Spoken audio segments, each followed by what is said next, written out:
They dropped Grandpa at my door with one bag. They did not know he had already changed his will. My Uncle Desmond has a gift for reframing self-interest as generosity that I have observed across the 31 years of my life, with something between admiration and nausea.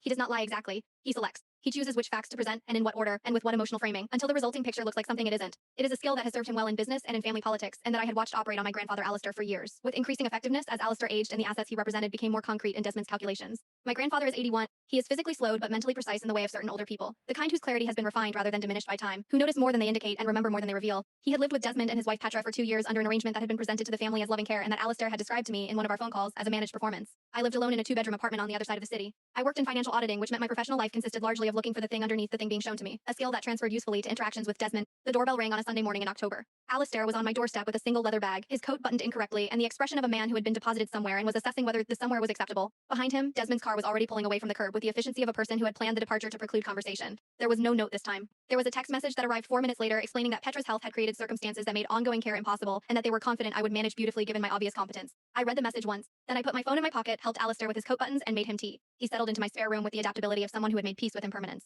He was easy company, quiet in the mornings, expansive in the evenings, possessed of opinions about current affairs and architecture and the declining quality of television drama that he delivered without invitation but with enough precision to make them worth hearing. I called Desmond the following day. The conversation was brief. I told him the arrangement required discussion and that I expected him to contribute financially to Alistair's care given that I had not been consulted and that my apartment and schedule required adjustment to accommodate a new permanent resident. Desmond said he would see what he could manage and then did not return my follow-up calls for 11 days, which told me everything I needed to know about what he would manage. I consulted an elder care attorney during those 11 days. Not because I was uncertain about keeping Alistair. I was not uncertain, not for a moment, but because I wanted to understand the landscape clearly before Desmond decided to re-enter it with his particular gift for selective framing. The attorney asked, during our second meeting, whether I was familiar with the current state of Alistair's estate documentation. I told her I was not. She suggested I become familiar with it and provided me with the name of Alistair's longtime solicitor, whom she knew professionally. I visited the solicitor with Alistair the following week. Alistair sat beside me in the solicitor's office with the expression of someone who had been waiting for this appointment with patient satisfaction. The solicitor explained that Alistair had updated his will 14 months prior, before the move to Desmond's house, before the care arrangement, before any of the preceding 2 years of managed performance. The update had been thorough. Desmond and Petra's portion of the estate had been reduced to a specific and modest amount. The remainder had been redistributed with a clarity that the solicitor described as unusually precise for a document of its kind.